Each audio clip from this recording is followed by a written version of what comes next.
नमस्कार दोस्तों, आज की कहानी है पंजुरली देव और भूता कोला की कहानी।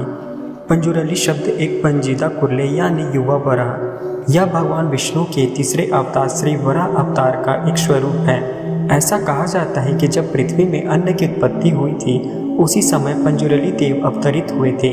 एक मध्यम पीले रंग का चेहरा पंजुरली का आह्वान करता है।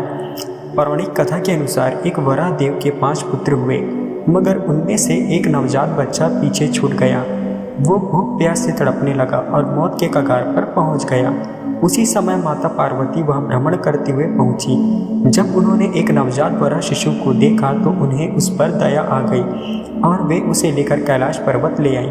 वहाँ वो अपने पुत्र की तरह ही उसका पालन करने लगी।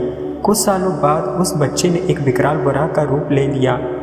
समय के साथ उनके दांत निकल आए, जिससे उसे बड़ी परेशानी होने लगी।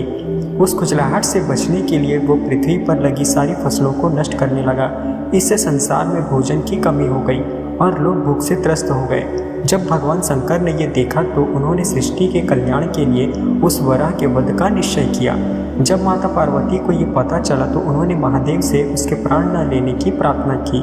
माता की प्रार्थना पर शिव जी ने उसका वध तो नहीं किया, किंतु उसे कैलाश से निकालकर पृथ्वी पर जाने का श्राप दे दिया।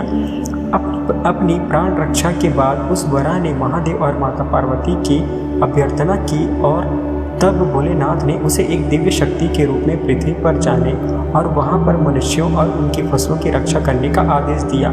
तब से वो वराह पृथ्वी पर पंजुरली देव के रूप में निवास करने लगे और पृथ्वी पर फसलों की रक्षा करने लगे। इसी कारण लोगों ने इन्हें देवता की भांति पूजना शुरू कर दिया।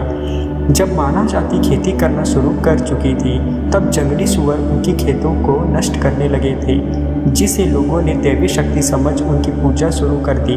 तब से पंजुरली उनकी रक्षा करने लगी। भूत कोला करने वाला व्यक्ति लोगों को आने वाली समस्याओं के प्रति आगाह करता है। ग्रामीणों और उनके पूर्वजों का मानना है कि कुछ भगवान आज भी उनकी भूमि की रक्षा करते हैं।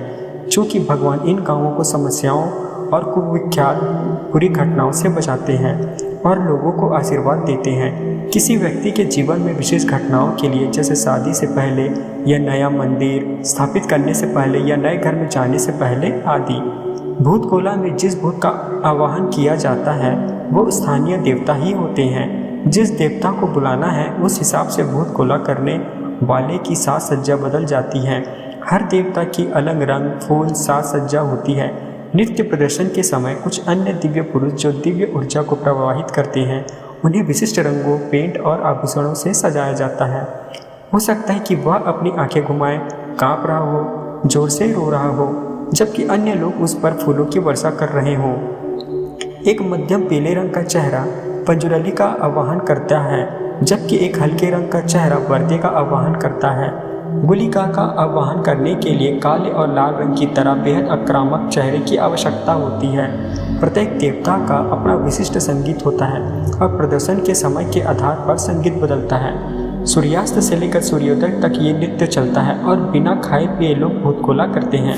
भूत कोला 2 से 3 दिन तक भी चलता है और पूरे गांव के खाने पीने की भी व्यवस्था होती है। कहा जाता है ये अनोखा नृत्य 500 सालों से भी पुराना है।